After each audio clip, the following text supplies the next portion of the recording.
Hey traders, happy Monday. Welcome to the Weekly Outlook. This is Chris Pulver here talking about all things stocks, Forex, cryptos, the week of April 27th through May 1st.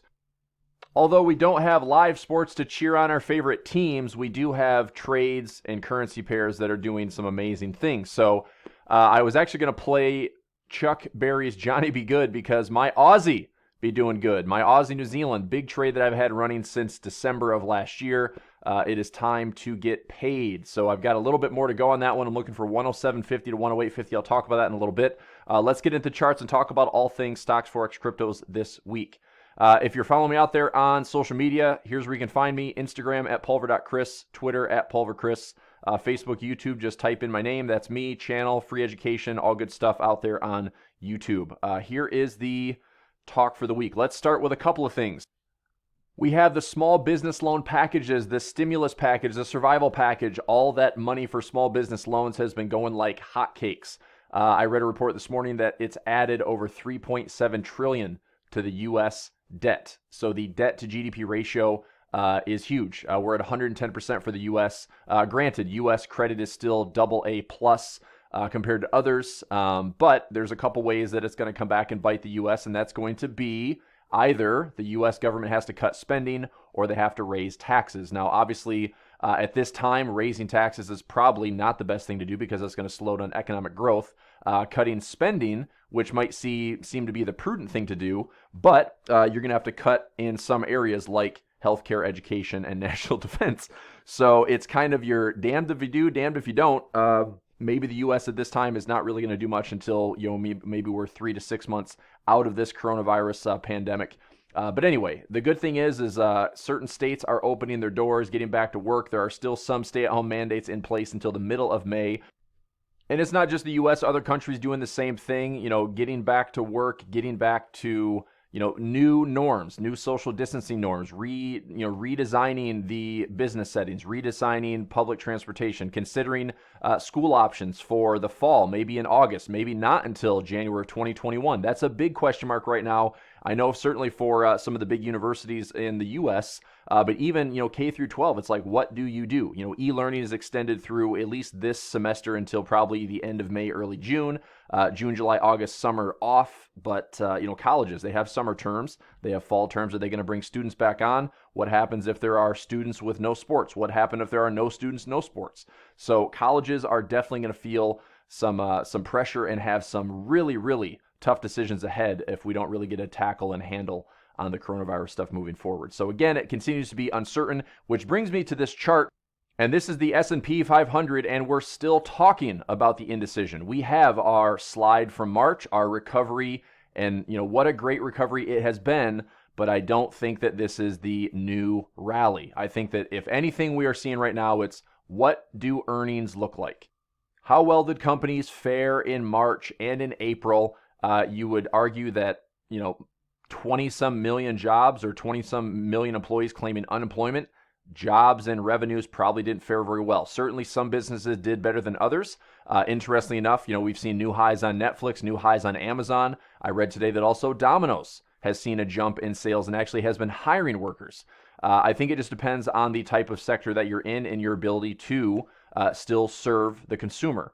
So we will see, but this is where kind of my trading plan moving into the summer months lie, because we've had some really good movements in the currency market. Like I said, I'm cheering on the Australian New Zealand dollar. It's been a long time coming, but that trade is working out just beautifully. And what I'm watching carefully on the stock market, we have earnings this week on Keurig, Dr. Pepper, Google has the Alphabet earnings, Starbucks, Pepsi, 3M, Pfizer, Caterpillar, Ford, JetBlue, Microsoft, all big earnings reports for this week between Monday, Tuesday, and Wednesday. Will this help the S&P 500 break out of this range? We have now, how many days back? This first candle here was the 8th of April.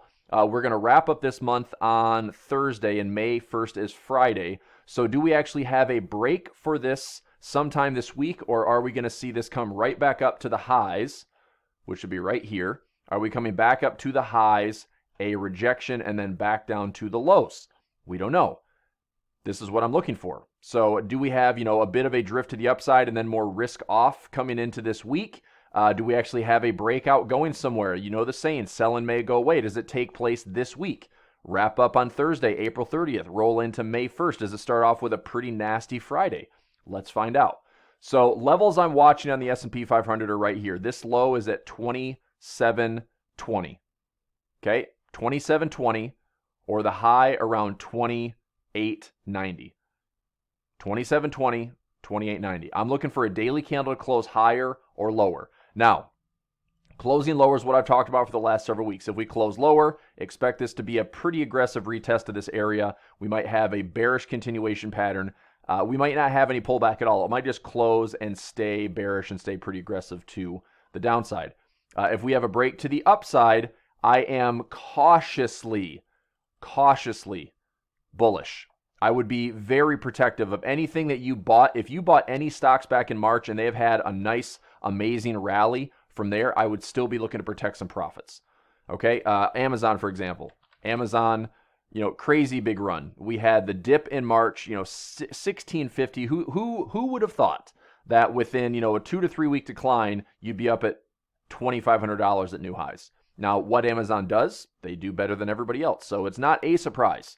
Okay, but you also see that there's just, is there going to be another chance to buy Amazon at a discount? I hope so. And I'm wondering if that is, here around 2,200, or do we give back some of that movement here to around maybe 2,000? I would say if I can get my hands on Amazon at 2,000, I know it's high. But, this might be position 1, and I might just sit on it and then position 2 later. So I'm okay holding Amazon for the long run. I think what they do and what they'll continue to do is dominate the landscape that they are in. Netflix, another one. Netflix. They added, I don't know how many new subscribers over the last month or so, but their earnings report, I think they just missed an earnings for April, but they're doing extremely well overall. I think they added almost 16 million paid subscribers through March and April, and it was only estimated to have like 7. So they nearly doubled their subscriptions, and it's not your squatters. That's not your people sharing. That is new subscribers, and they also have a ton of content, well ahead of Apple TV, Disney Plus, and all the other streaming competitors at this time. So did they make some big jumps and leaps above the June 19 highs? Not necessarily. So even if this is more range bound, I mean, if we have, a nice little push to the upside, this becomes resistance. So we fall back into place, maybe have some opportunities to buy Netflix again around like 275 or 250. If we can stay there, I think eventually, you buy low, head up to 400, take some profit. Buy low, head up to 400, take some profit. I mean, I would certainly consider trading that long term, see if we have some cycles on Netflix to give us some opportunities to buy if we get it offered. If not, back around, maybe 370, 350, I may consider buying it there. Just a small position, then add to it at lows around 250 to see if this ends up making some new highs. Meanwhile, oil was the big story, and oil still not doing so hot. We had the May contracts expire essentially worthless at negative 30 cents. They rallied back up to around $14, $15 where the June contracts are sitting. You can see that currently USO is sitting, actually this is US oil, sitting around $12.60. So what do we need to see in oil? We talked about this in a Facebook segment last week. Myself, Gary, and Tyson spent some time talking about oil. Be careful on some of those ETFs. If you're trading USO, I have a small position in USO. I have a small position in UCO. Now, they're small for a reason. Technically, they're great, right? Technically, they look like they could be great. However, they're not going to budge unless we get a decent run in oil. And keep in mind that USO and UCO are ETFs, and so they're calculated with derivatives. And that does not necessarily mean that if oil goes up, that they go up. Okay, so they're priced in with future contracts, and so we may need to see a pretty quick recovery to $30, $35 in oil, possibly even $40 in the short term to get those UCO and USO ETFs to rally. So I took some small positions in both of them. Again, I'll risk $500. If it goes to zero, then what a horrible decision. But if it goes back up and gets me $100, $200, $300 on that return, or double position, that's fine. But again, what do we need to see with oil? We need to see something with OPEC, possibly another round of supply cuts or production cuts in oil producing countries. We might also have to see a demand bump with people getting back to work in the U.S. and countries getting back to work and kind of easing off some of the mandates and quarantines. If people are willing to drive again, if people are willing to fly again, then that consumption will hopefully lift oil off the lows and some of the damage that's been done here since Russia and Saudi Arabia decided to play a game of chicken with price. So that's the story on oil for right now. Stock-wise, I'm still waiting. Look, my game on stocks right now is I'm waiting. I did take, probably a handful of stocks in March, and I bought them, had some really good turns on them, anywhere from 20 to 40% profits within 3 weeks. I'm going to cash in on that, and I'm going to take those profits and apply them elsewhere. It might be, adding more to other positions that I like that I want to hold with less volatility. It might be some new positions, but I'm really just kind of waiting to see where do I get the chance to buy at the best price. And so I think right now, if you have stocks that are coming back into the lows of March, anywhere from the lows of March or anywhere from the lows of March or lower, I'm looking to buy stocks.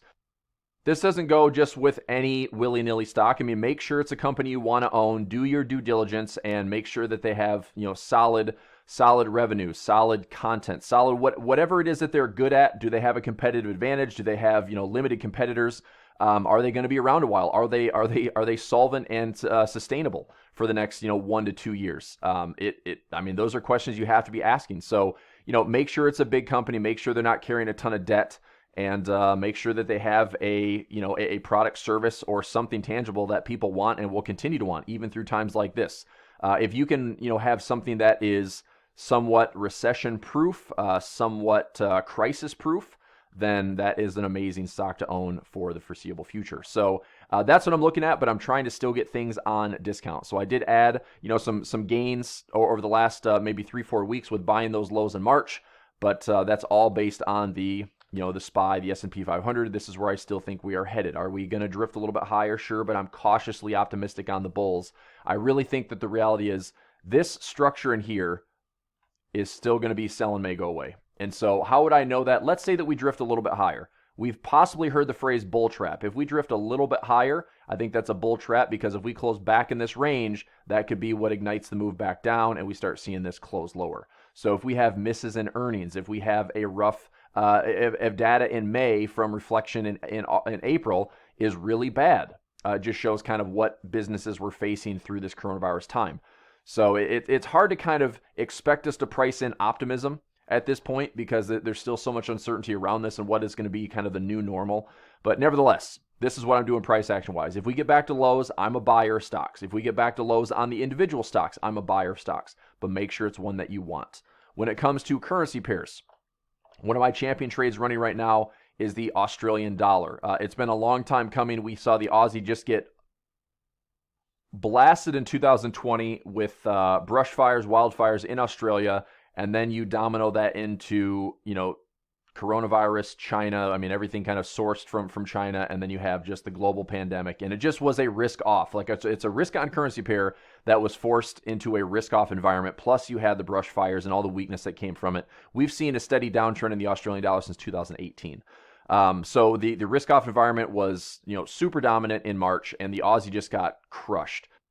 But then in, my favorite nature of the currency market, it gets crushed, but then mounts an amazing comeback and everything comes back to balance. So yet again, one of the most amazing things that comes with trading currency pairs, you saw it back in 2019 with the pound pairs that couldn't catch a breather.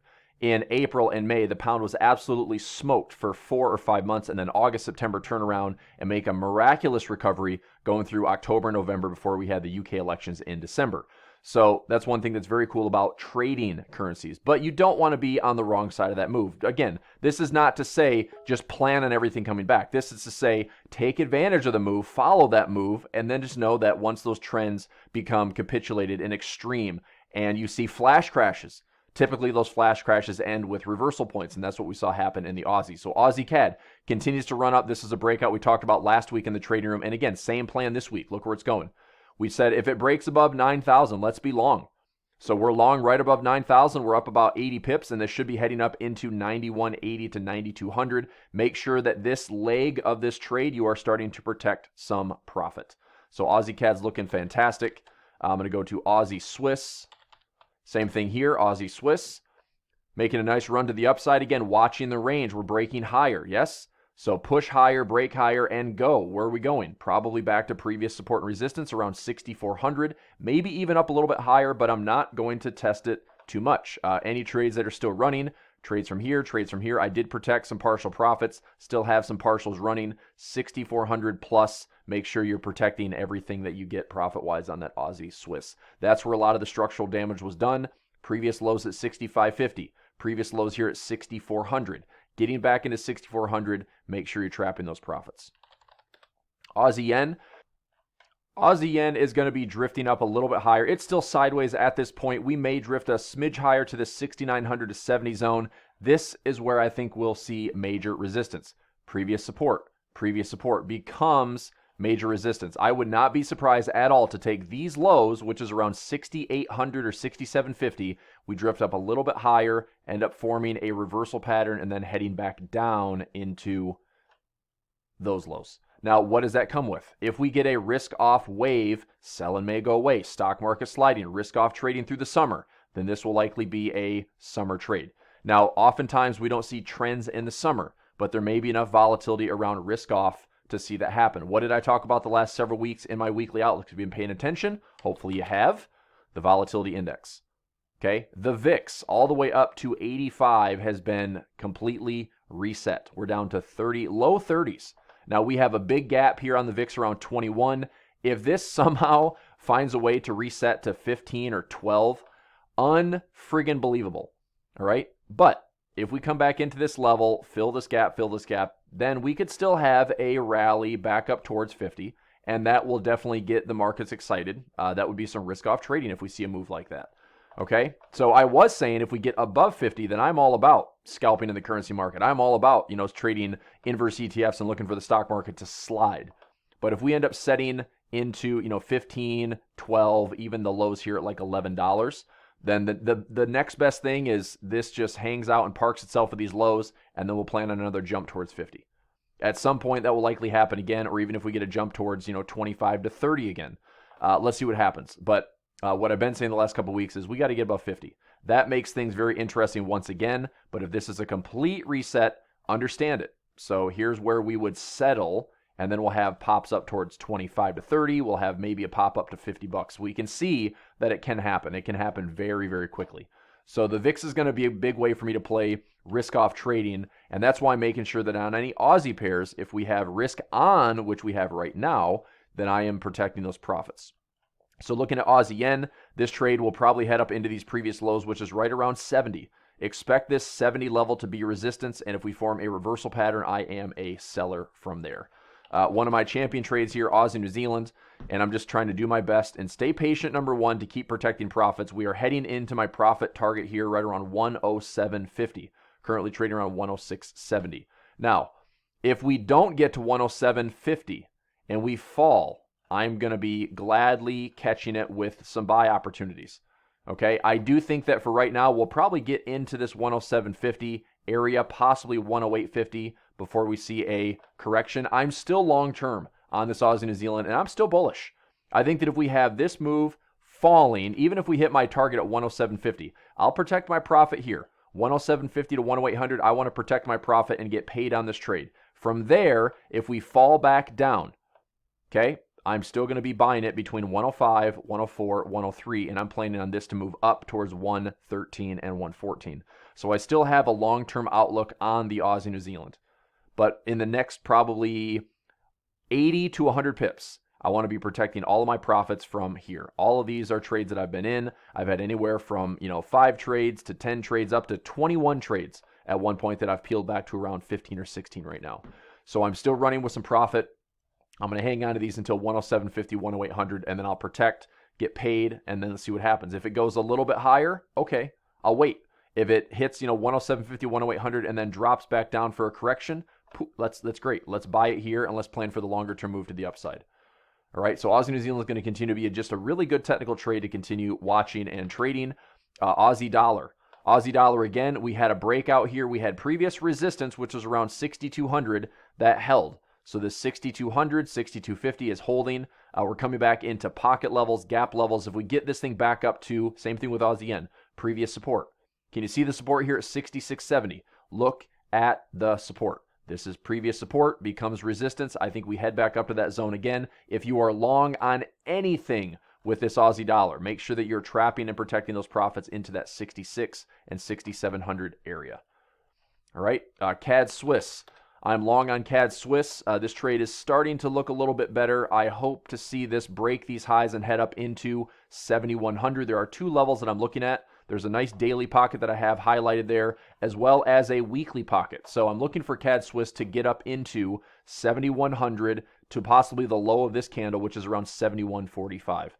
So just write that down if you're in this trade long, 7,100 to 7,145, protecting some of those low buy levels on the Cad Swiss.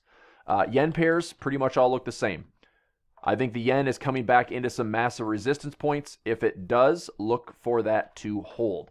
So the CAD yen didn't break and go lower. We're going sideways for now. If we come back up to these equal highs or these equal highs, expect this to be a reason to possibly short it back down into range lows. This could be massive resistance becoming support. We could have a range from roughly 78.50 down to 73.50. So about a 500 pip range on the CAD yen, which gives us a chance to sell high. We could sell high, we could buy low. Right now it's in between, so we kind of wait it out. Maybe a scalp to the upside, but I'm a little standoffish on that scalp. I'd rather sell it here with confirmation. I'd rather buy it here with confirmation and trade the range on the CAD yen. Okay, Swiss yen. Swiss yen is heading lower. The Swiss is a little bit weaker. And by the way, this is kind of a nice headline that I've been talking about for the last several weeks, and it's just looking for once in a blue moon. We finally see that the Swiss franc has actually been removed from the euro.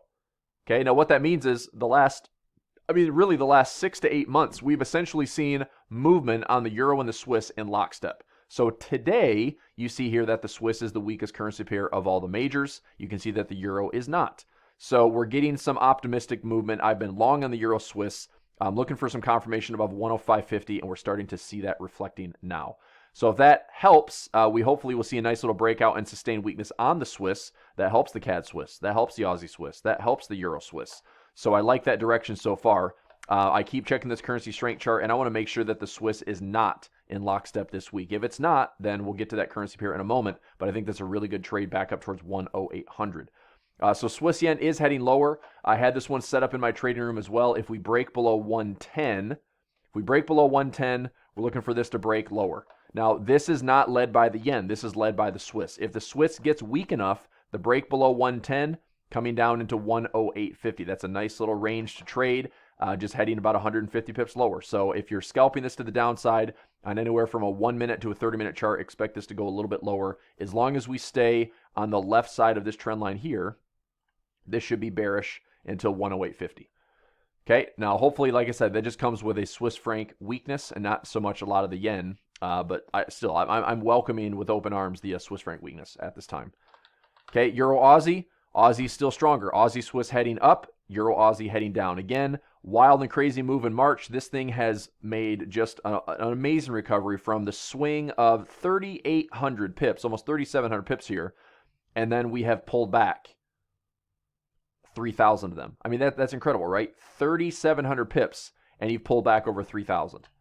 Just the ultimate balance in the Forex market. So it still remains in a downtrend, and the 1 hour chart, and this has been something beautiful with Right Trader. Look at this Right Trader chart here on a 1 hour chart.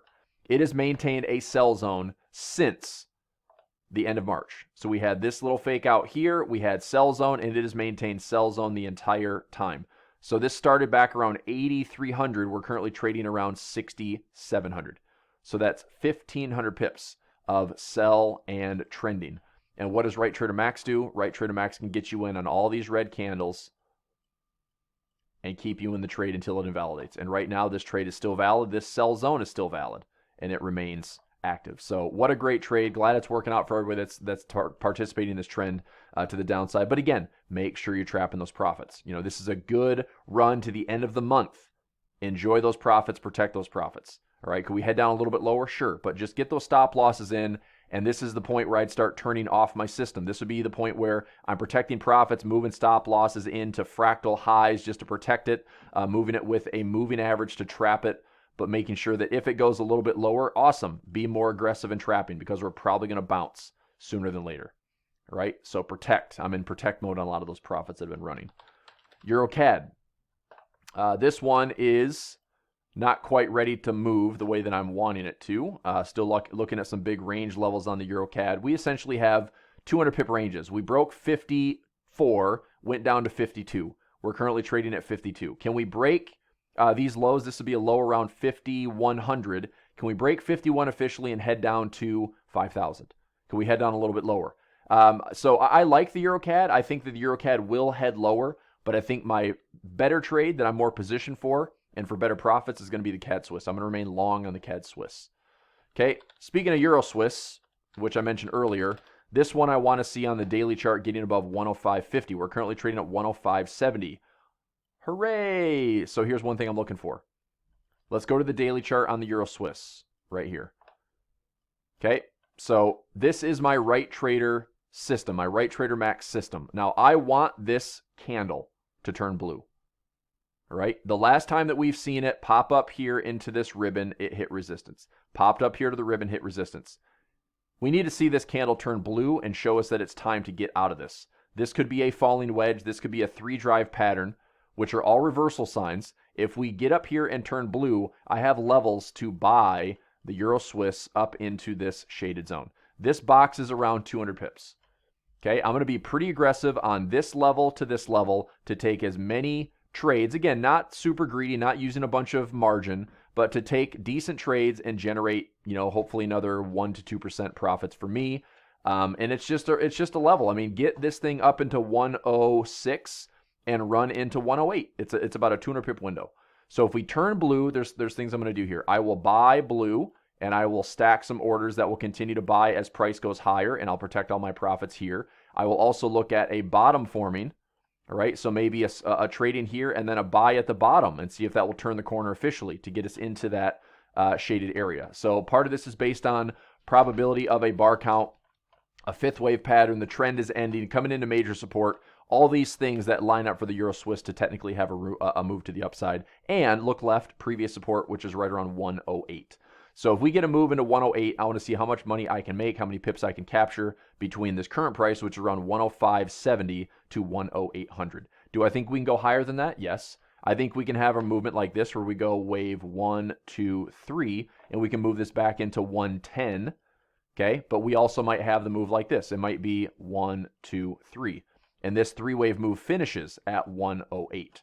So I want to make sure that I'm not being overly greedy. I want to make sure that I'm profitable by the time we get to 108. And if it goes higher than that, I'll let my profits run. But I want to make sure that I'm turning some profits from this current move, targeting 108. Okay, Euro Pound will stay out of. Euro Yen looks the same. Euro Yen, it's got to break below 116. It's currently sitting right there at the line. If we break below 116, then I'm considering a short opportunity. But I need Japanese yen consistency. I need all the yen pairs to show strength for me to really want to take this trade. Otherwise, it's just the euro. It's not really the yen. So I might, I'll talk about it this week in the trading room, but we've got to have kind of a unified front from all JPY pairs. They've got to show strength across the board. If they do, then we'll take this trade. Otherwise, we'll stay away. Euro New Zealand. Euro New Zealand is rebalancing just like the Euro Aussie. So we're back into these levels. Can we fall a little bit lower? Sure, but make sure as we are drifting a little bit lower and balancing this out, protect your profits. Euro dollar. We had a fake out again last week. We're not breaking below 108. We're not breaking above 110. I'm still watching this euro dollar. Okay, look at the daily candle. We're not breaking below 108. We're not breaking above 110. This has to make a move. Otherwise, this is a stay out zone. Okay, pound pairs. Pound Aussie continues to slide. Okay, nice trend. Finally, a nice breakout here. We cleared these lows. Let's see here. The high around 9,600. We're currently trading around 92. So nice little 300 pip breakout to the downside. I like bearish on this pound Aussie. I think we end up doing this. High to low, little pullback. We'll have a move back into this channel high, and then we end up selling into open space. I think overall, we will see the pound Aussie sell off. So if you're in this trade right now in this breakout, protect those profits, get those stop losses in and trailing. We should have a pullback coming. Now, for the short-term traders, that might be an opportunity to buy. All right, protect your profits. But I think if we pull back here and hit this channel, then we're looking for more resistance to sell back off. So if you're looking at longer term direction in the next maybe 3 to 6 months, I would stay bearish on the pound Aussie overall. Okay, pound CAD. This one was a nice opportunity to sell from the highs. I had some traders in here right around 7,700. Traders that were in here again on the break around 7,500. So it's not moving quickly by any means, but having these highs hold, just kind of slowly working its way down, we'll probably be back into 7,200. I think if we break into 72, this is where it's open. Below 7,200, we have open space to move into 67. So if I'm focused on being aggressive, that's where I'm going to be aggressive, between 72 and 67. Otherwise, this is, play the structure, be really precise, use the support resistance levels in here to sell high, target the low, protect your profit. If it breaks again, sell high, target the lows. Just continue to play the structure, or wait. I mean, if you want a better trend, the pound CAD is going to give you a better trend here below 72 down to 67. So if that's really where you want some open space, then wait for it to break 72. That would be an easier way to deploy a trending system on that one. Okay, that is pound CAD. Pound Swiss, not really much to do. Pound Swiss, we're seeing a weaker Swiss franc, which is fine. I had this boxed in for a couple of range levels. You can see the range is holding currently from lows around, looks like 1900 to highs around 2150. So, yeah, I mean, buy it low. If you're, again, watching support, you have a chance to buy it. If we're breaking higher, there's room to go higher. There's room to come up on this pound Swiss. There's room to come all the way up here. We could come up at a 24, 2500 on this pound Swiss. But what do you want to see? It's not buy it now. Okay, look and see, does the daily chart close higher? And if so, then you can scalp on a smaller time frame. And again, don't think of it as scalping for like 10 pips. I'm talking about you can align the daily structure with a smaller time frame, like a 1 hour, 30-minute chart. Get yourself a nice buy zone trade, and then trade this up into some nice daily levels. Previous support, pockets, and inefficiencies. Anywhere from 24 to 2500 you can protect. So if this is a breakout around 2200, you still have another 200 to 300 pips to the upside. Okay, pound Swiss, good on that. Pound yen, same thing. Indecision. Just going to wait. I'm just going to wait on some of these pound pairs for right now. Pound New Zealand, similar to pound Aussie, moving south. If we break these lows, I think this is a good one to watch as well. Let's go to the 4-hour chart for a moment. Can we break these lows? This one has been really choppy and not as decisive as the Aussie. The pound Aussie has been a nice trend. This one has been a little bit more reluctant. Now, if we break these lows, then we head down. If we break 204, we're heading down to 201. If we break back above 208, we're probably heading to 210. So it would seem right now, if you're looking at range opportunities, we have a lot of indecision here. If that indecision pops up, there could be a little scalp early this week. Buy low, stop loss nice and tight, pop up here for a couple hundred pips. If we slide lower, think of this as it's April. It's coming into the end of the month. We might have this market want to finish with a range. We have resistance up here. We have support down here. So if we break below 204, expect this momentum to continue down towards 2.01 or 2.00. So I'm looking for some open space in the pound New Zealand to continue to trade bearish. Pound US dollar. Pound US dollar. Wanting to see, we're at the backside of the trend line here. I'm hoping we see a pound US dollar move to the downside. I think that we end up, falling into this area here. We have kind of equal lows-ish. Is this setting up a bit of a head and shoulders move? Maybe. But I just want to see, do we have a weaker move in the pound coming? 382.50618. I'm currently short in the pound dollar, targeting that area. Ideally, we get back to 2,000. So this trade is kind of my plan for this week. If we fall to 2050 or 1.20, I'll trap those profits on the pound dollar. Okay, New Zealand CAD. New Zealand CAD's a bit more of a fight. We see medium New Zealand, medium CAD. There's still a lot of range trading going on right now. I still think New Zealand CAD is in the next probably maybe 2 to 6 weeks, probably bullish. We'll head a little bit higher on New Zealand CAD. I want to buy this one. I think that we get good levels at 83, really good levels at 81. Buy it at 83, buy it at 81. That's going to be my plan on this trade, heading up towards 87 and 8,800. Otherwise, this current environment, not really doing much with it other than waiting for my opportunities. New Zealand Swiss, still looking to head higher. We have some resistance coming up around 6,000. It will be interesting to see if we can break that trend line. If we can get to 6,000 but break this trend line, can we drift up higher into 62? That would be amazing. I would be very happy with that for profit. 62, possibly up to 64, but I'm not going to beg for this to go much higher. If it gets to 62, I'll be super thrilled with that. If we hit 6,000 and start to head back down, that's fine. Looking for equal lows, flash crash low levels. I'm still a medium-term buyer on the New Zealand Swiss.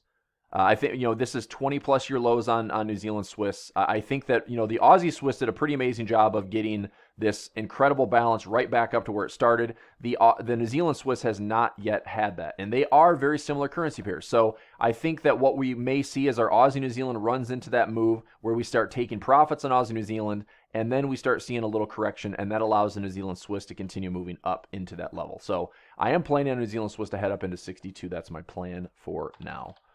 New Zealand JPY, same thing, range bound.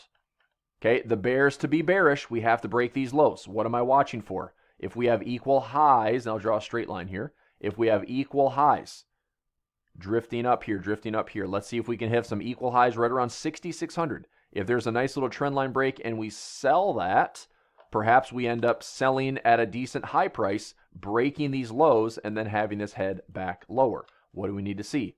Selling may go away. Risk off trading. Stronger Japanese yen. Okay, we may not see it, but if that confirmation is there, I will test the waters. I will deploy a system and see if I can get some confirmation to sell, but I'm not ready to sell it yet. I will be more convinced if we break this low, which is around 63.80. So if we break below 63.80, you can see here it says right trader max. That's something I talked about in my trading room to deploy that. All right, New Zealand dollar. New Zealand dollar should be able to head up into 6,200 as well. 62 major support, flash crash levels. Can we get there? I certainly think that we can. It's just how. Do we have this pulling back first? Is it going to stay this way for a little bit more of a correction? Have this be a low to high, higher low to higher high, perhaps? Is this going to be, just sideways movement and we run up into 62, spend some time on the right side of the trend line, maybe make a bigger recovery? I don't know. If the bulls can close above 6,200, we might have a pretty significant reversal on our hands. Okay, but right now we're on the left side of this trend line, which means that the bears may push this back down. So I'm currently long on this New Zealand dollar from these lows. I think we can at least get back into 62. So if we have levels in here that are buying the New Zealand dollar, make sure you're trapping profit around 62. Respect the structure. Okay. All right. Dollar CAD.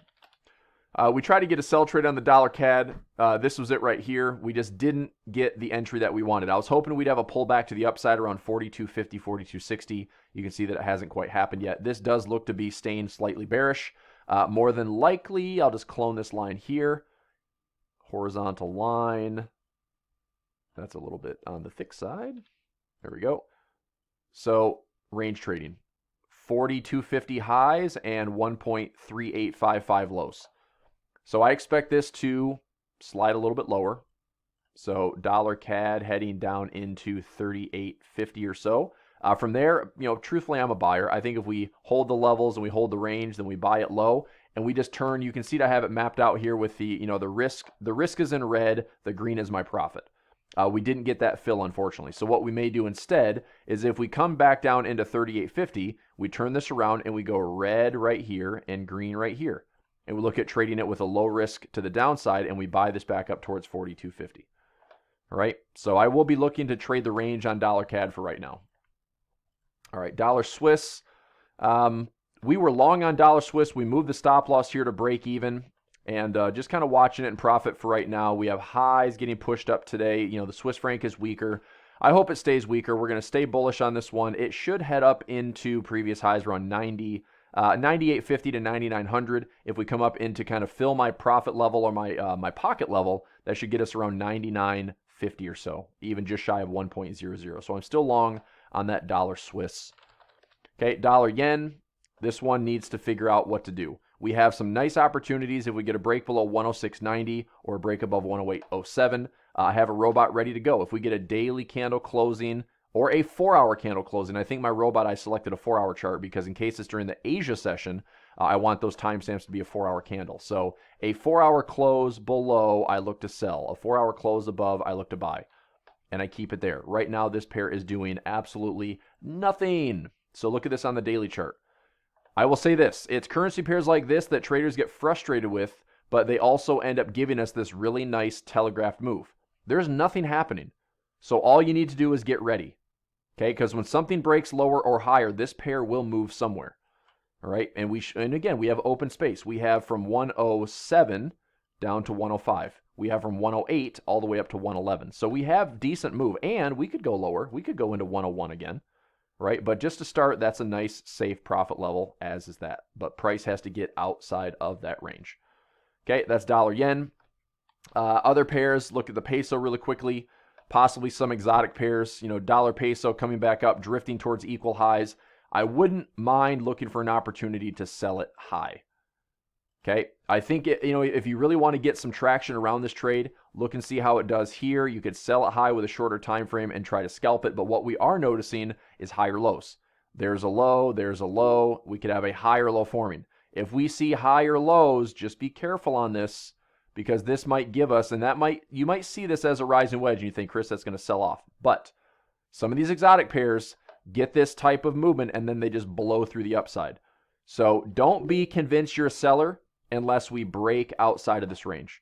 If we break this wedge, break this range, then we have a great sell trade. All right. Otherwise, let the structure form. If it forms resistance, maybe you can scalp it, but keep a stop loss in mind, sell some confirmation. This gets harder and harder to trade. All right. It gets harder to trade until we break these lows. But when it does break, expect this to come back into these same levels around 22.8. That should be some decent pips to capture right there. Okay, so that's the peso. Krone I'm watching as well. Dollar krone, euro krone.